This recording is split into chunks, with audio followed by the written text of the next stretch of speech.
what proportion of your success would you attribute to luck? 99.99%. My God, seriously. This is a very tricky one. Yeah, see? You ask tricky questions, I ask them back. Yeah. One thing that no one knows about you.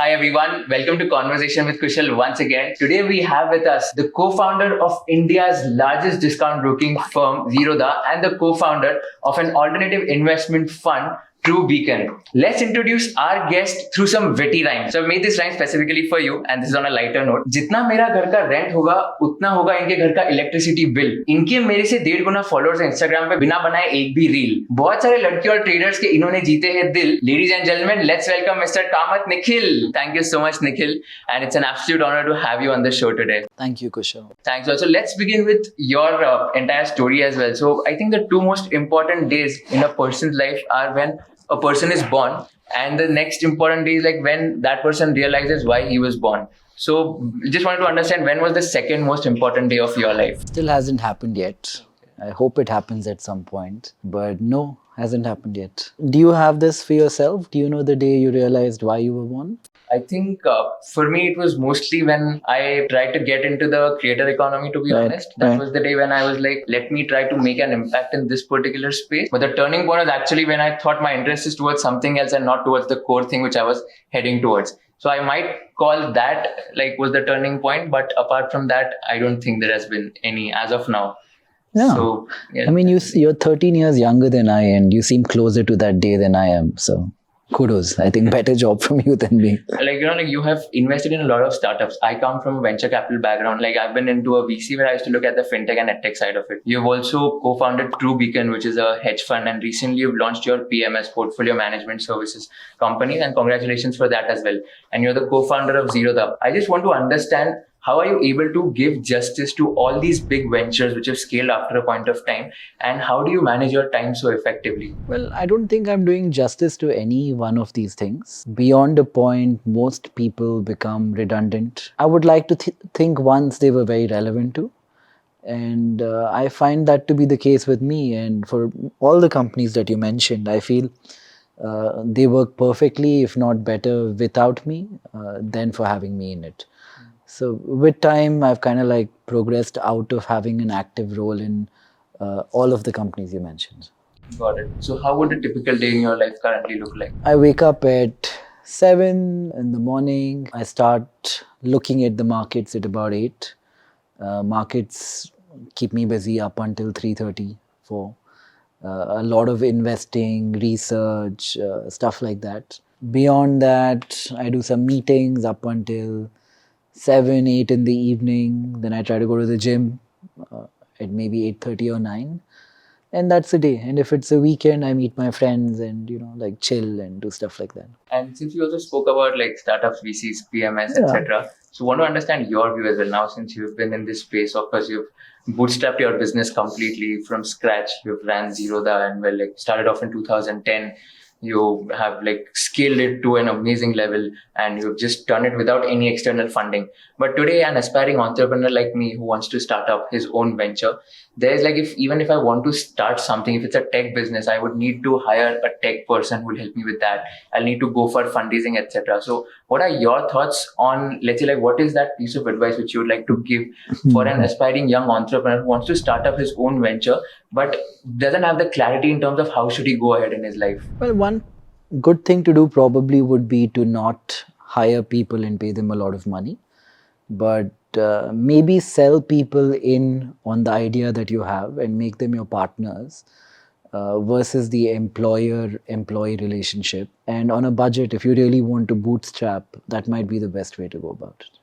But do you think it's possible to bootstrap the businesses today and scale after a point of time? Well, I think it's more so possible today than it has been at any point in the last decade. In the last 10, 15 years, you were competing with companies which had a lot of funding coming in. With inflation having kind of gone out of control and interest rates going up, the same venture capital PE money which people were borrowing at 1%, 2% to invest into startups in India, now the cost of that capital is significantly higher.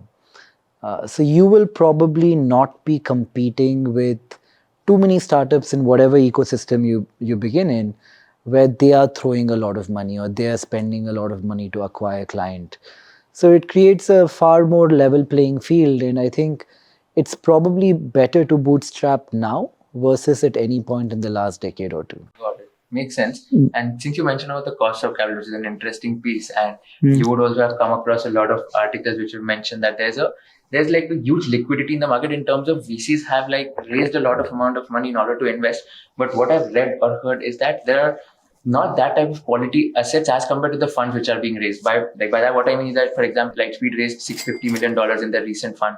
Sequoia and Tiger Global, they've also raised like good $2.1 billion in their recent funds. So I wanted to understand in terms of like the funding winter which has been going around, what are your thoughts in terms of whether this will end in whether this will just go away and people will start investing money after the funding winter is over, or how do you look at this entire process altogether? Personally, I don't think it'll end soon. I'm also, by virtue of having been a trader all my life, I'm quite the half glass half empty kind of guy. So I'm pessimistic. You call yourself as everything bear, right? Yeah, I'm quite a bearish person. So I don't think it'll end anytime soon. I foresee is a big word, but if I were to wager a guess, I think the winter has just begun, and it would probably at least last a few years. Got it. So in this market, like specifically where funding winter is there are a lot of challenges as well. And that's the reason you're stating that a bootstrap business would be a little better as compared to VC fundable business. And after a point of time, maybe when the capital is available, you can go for a proper fundraise. Yeah. And I don't think, I think people along the way, because of all the noise about valuations and startups, have forgotten that at the very core of a business, you need to make a profit. And it is not about how much money you raise or what valuation you get. At the end of the day, if you're not able to turn a profit, I think the business in itself cannot sustain. And I hope people focus more on that in the future than they have in the past. Right. So what would you look for in a startup founder if you are to invest in a startup? I like frugality. I feel like people who are frugal, people who are reasonable, and most importantly, I find myself thinking about this a lot more than I had earlier, but people who are aware, companies which understand their advantages and the plus points are multifold. Everybody knows that, right? But it's nice to meet people who understand both their pluses and minuses.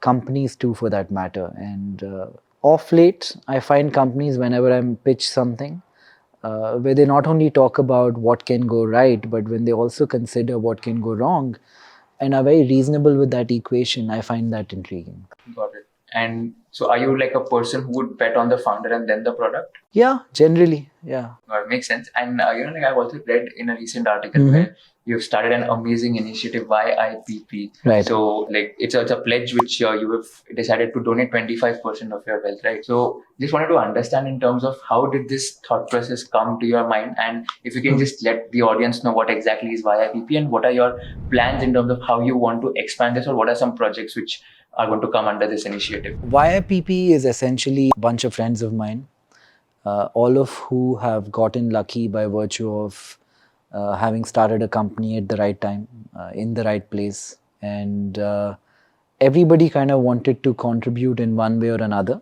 towards building a better community at large. So the first project we picked was around education in government schools. So we are kind of like, I would not like to say redeveloping, but I would say making better a couple of hundred government schools in Karnataka.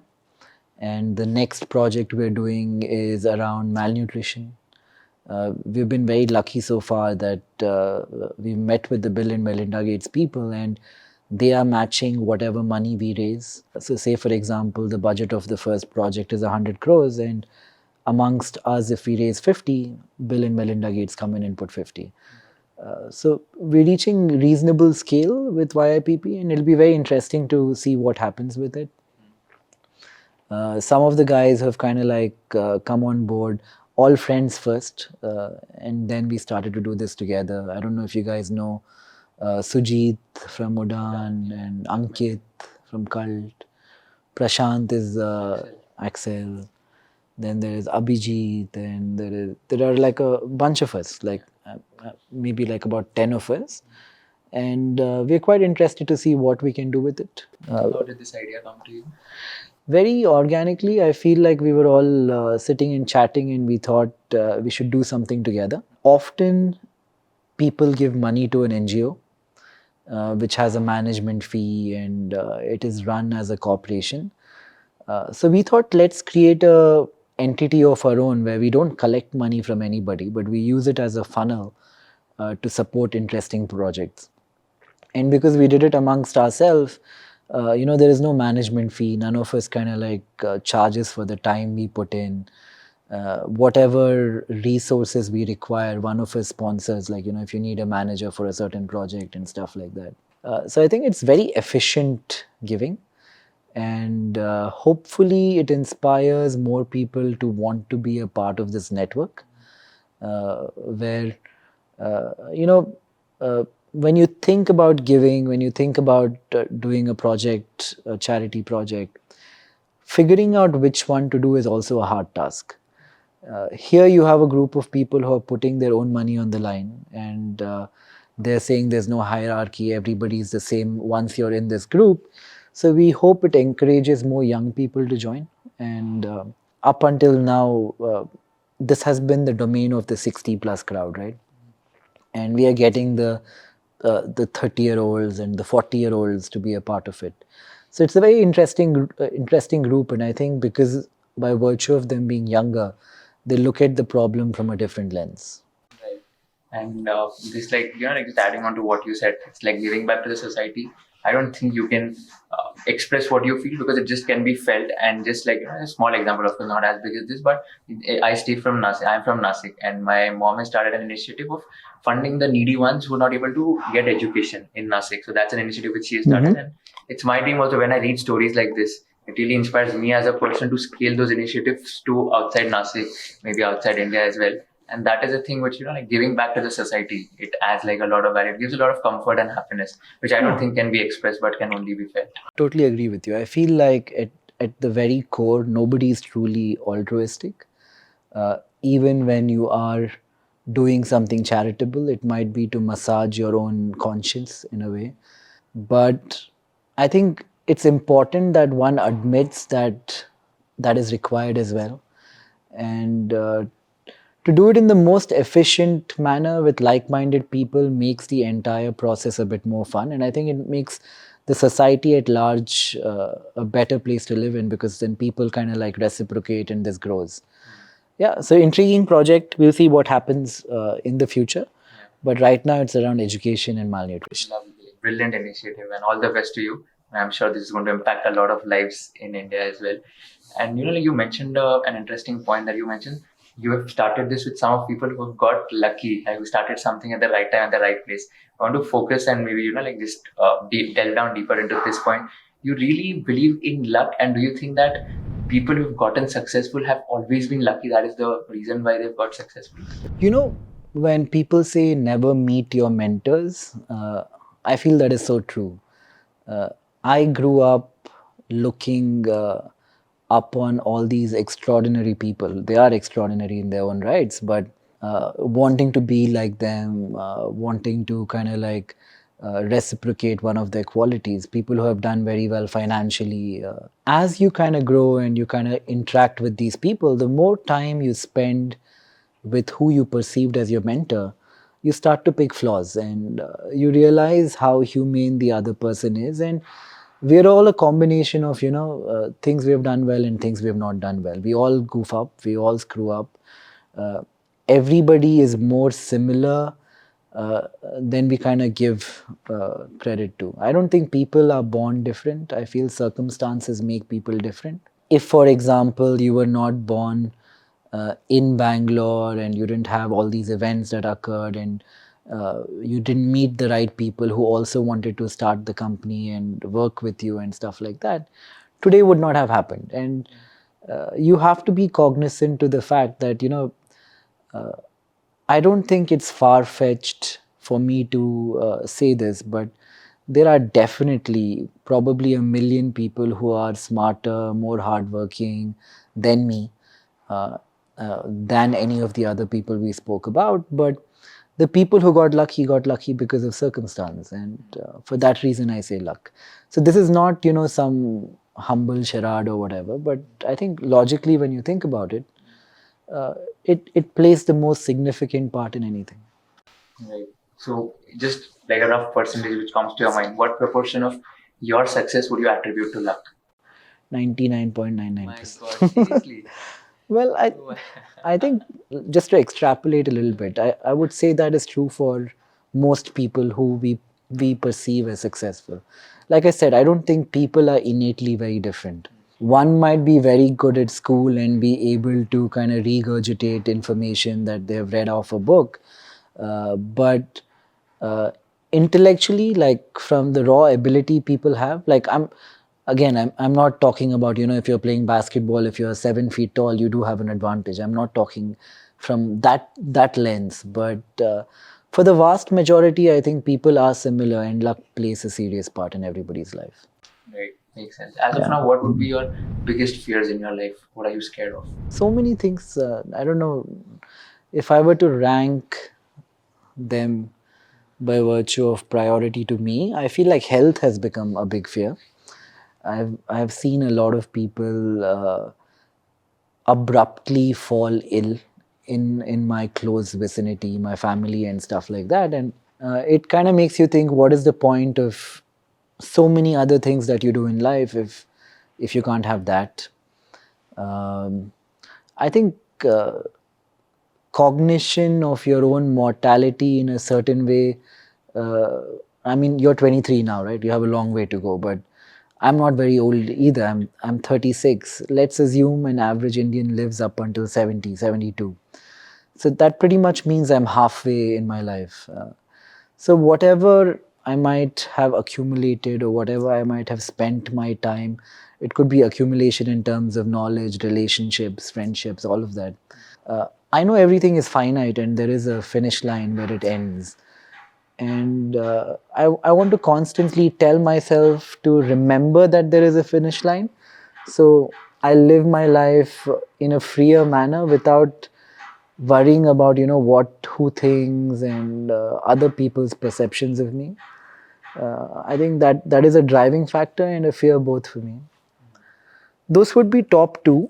Third one would be the general insecurity, by having, if you were to like believe in numbers, if you get lucky 5 times, you have to get unlucky a few times.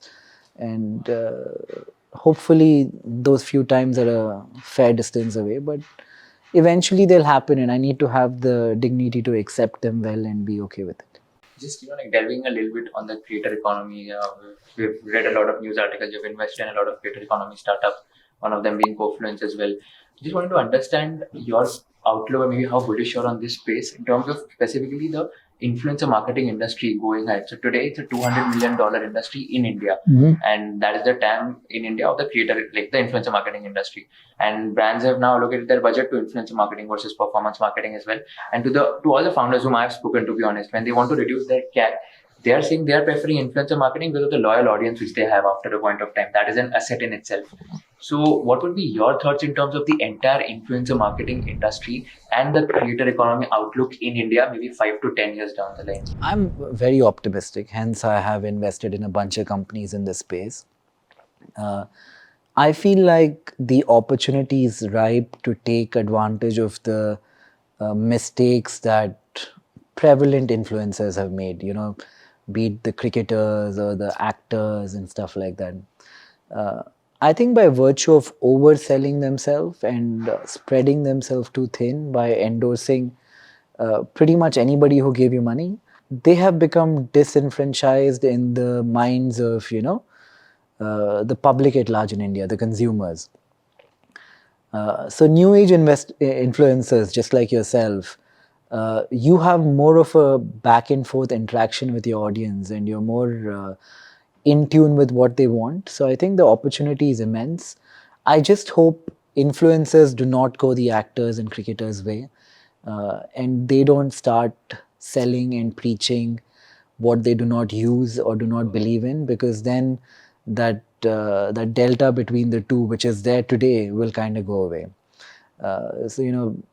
Sometimes I see influencers online in finance, for example, telling people to do a certain kind of investment which will make them 50, 100% returns and stuff like that. Now, if you guys go down that path, I think you would be kind of like replicating the mistake made by your predecessors, and that will kill it. But if not for that, I'm very optimistic about the influencer economy. 100% is exorbitant. I don't know who has said that, but 50-100% is too much of a return in 1 year. It's possible, but I mean, it's really exorbitant. If I were to ever find a person who could make 25% a year without me having to worry about it, I would take all my money and give it to them. What was the average return you were making when you were trading? Yeah, like I said, there are exceptional years for everybody. Right now, I'm at that point where, let's assume pragmatically, inflation is at, I know the number is 8, which is the disclosed number, but it feels like it's more on the ground, right? Like if you were to think about how much gas costed, how much food costed, how much it costed to travel, hotels, it totally feels to me like things are more than 10-15% as expensive as they were a year ago. So if inflation is there, and if I'm able to even beat that by 2-3 percentage points, and if I'm able to make 15-16%, I'm very happy. And people often don't value compounding in the manner that they should. Even if you make 15%, you double your capital like every 4.5 years, something like that. That is an incredible rate of return. Most people who come into the stock market, this is the biggest goof up that they do, is they try and achieve such a high rate of return where the risk goes up exponentially. So for anybody from the stock market investing ecosystem watching, I think you should target something like a 15%. You should target trying to double your money every 4-5 years. When you do that, I think you can be a lot more disciplined, and the odds of making money go up significantly. Last question before we go to the rapid fire round. This is a tricky one. You can take time to answer. If you were in the shoes of Kushal, Lodha, and you were interviewing Mr. Nikhil Kamath, what is that one question you would like to ask him towards the end of the interview? Well, you would probably want to ask me what mistakes you made that you can probably learn from and not make. It's a very tough question for me to answer, even though it might be. I should have thought this through, but I was having dinner with someone last night, and they were saying they were narrating a very important story. Ignore the scale of it and all of that, because this guy I'm talking about is really, really big. When Rajiv Gandhi became the Prime Minister, he became so abruptly.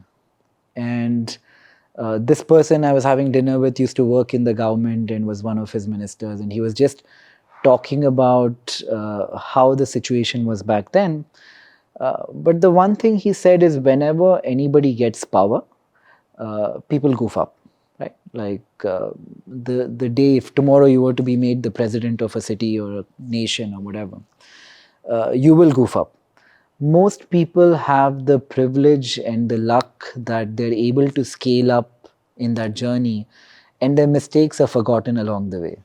But somebody like Rajiv Gandhi just being thrown in there, his mistakes became so much bigger, not because he did much incorrectly, but because he didn't have that experience of growth and all of that.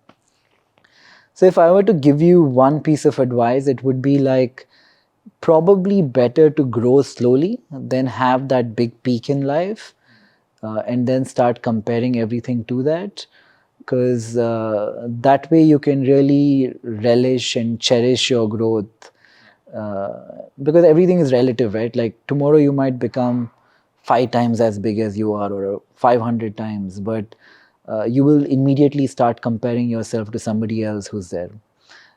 So grow slowly, cherish that growth, and like people say, really enjoy the journey.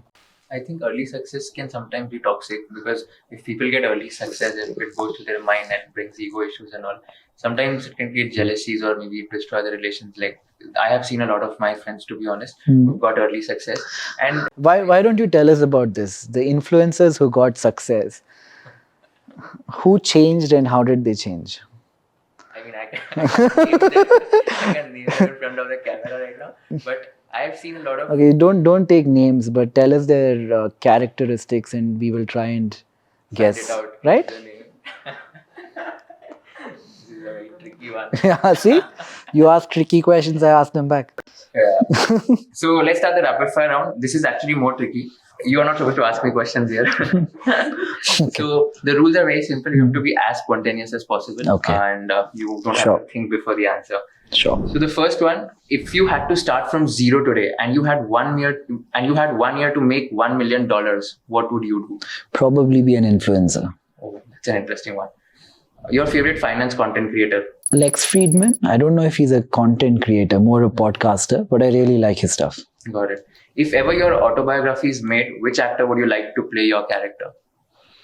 This is a tough one. I hope it isn't made.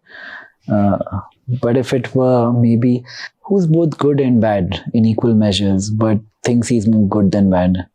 Maybe Christian Bale. He plays all different kind of characters, right? Sometimes he's good, sometimes he's bad. Okay. I would replace bad with stupid, but yeah. Got it. If today is the last day of your life, what is that one thing you'll regret the most, and what is that one thing you're proud of yourself? I think I've been nice to a lot of people who have been associated with me for a long time. I think I'll be happy with that. The one thing I'll regret is all the stupidities of my own childhood, my own vanities, my mistakes. I would regret not having spent as much time with, say, my family, for example, focusing more time on the work kind of pursuits more than I should have. Got it. If you woke up as the following people tomorrow, what would you do? Elon Musk. I would get off Twitter. Warren Buffett. I think I'd be happy. I'd look back at a life well lived. Jeff Bezos. I don't know, regret the fact that I was married once. What have you learned from the following people? Rakesh Jhunjhunwala. Rakesh Jhunjhunwala is, I think his appetite for life is something that everybody can learn from. Even at that age and that condition, he was so hungry, and I think that's really cool. Nithin Kamath. I think he's a very emotionally much more than me connected person. He's very, very good at relationships and people, and my mom and dad definitely like him a lot more than me, and he's much nicer in relationships and at maintaining relationships. Prashant Prakash, founder of Excel. Prashant is a very he's a politician while not officially being a politician. He spends more time trying to fix Bangalore than any other person I know who is in a position of power. And I hope someday, he kind of switches from this side to that. Richard Patel, co-founder of True Beacon. Richard Patel is one of the most energetic, fun people to hang out with, to go out with. I've traveled with him a fair bit. He's somebody who's always in a good mood. Yeah. Got it. And Bill Gates. Bill Gates knows everything about everything, which is quite unnerving, because then you realize there are people like that. He can talk about anything from disease to climate to geopolitics, and he would be an authority at each one of those subjects, and that's incredible. That's impressive. React in one word to the following. Stocks. Yeah, I mean, it's been my life now for 18 years. I've been trading full time, so yeah, I'd say everything. Okay. Cryptocurrency. Nothing. In my own humble opinion, I'm no expert. Entrepreneurship. Exaggerated, but still very necessary and relevant. Book. Great, useful. I think looking back at the past is often more important than trying to predict the future. Love. Fleeting. One word, right? Yeah. Yeah, fleeting. Select one thing out of the two. Stocks versus bonds. Stocks. Renting versus buying a house. Renting. Okay. Startups versus traditional businesses. A combination of the both. Can you elaborate? I feel like traditional businesses which are brick and mortar in nature are not as scalable by definition as a tech product might be. So I would like for a traditional business which is profitable but also scalable without having to, build the extra infra, hire more people and stuff like that. So I think there is a middle ground. Some businesses are both startups and traditional businesses. Okay. Twitter versus Instagram. Instagram. Okay. I think Twitter is a lot more negative than Instagram even, which is saying a lot because Instagram is very negative. I hate Instagram, by the way. Yeah? I don't spend more than 6 minutes on Instagram on a day-to-day basis. Trekking versus swimming. Trekking. Okay. One thing you would like to go back in the past and change in your life. So many things. I think that one moment of stupidity which has drastic repercussions, like things like accidents and riding a bike which caused you to be in bed for a few months. I think events like that in my life. Yeah. These have happened. Okay. And last question, which you're going to reveal in today's channel, today's interview, one thing that no one knows about you. One thing that no one knows about me. The thing is, so many people have asked me this question that so many of the one things have also kind of gotten done now. But one new thing, I got this ring called a Aura ring about a month ago, and I've been obsessed with it. It measures the quality of your sleep. I mean, I'm no investor in this company or anything. Somebody gave it to me as a gift. My birthday was in September. But now I try and sleep more every day, because if I don't, it reminds me that, my REM sleep has been X, my deep sleep has been Y, and how I'm underperforming today by virtue of that. Got it. So how many hours do you sleep? Not enough. I've not had one, according to Aura, I've not had one full night's sleep in the last 1 month. But on average, I get like 5-6 hours. That's too less. Yeah. All right. Thank you so much, Nikhil, for your time. This was very fun. I hope I could do justice to your time as well. And thanks a lot for being a part of this. Thank you, Kushal. Thank you. Thank you.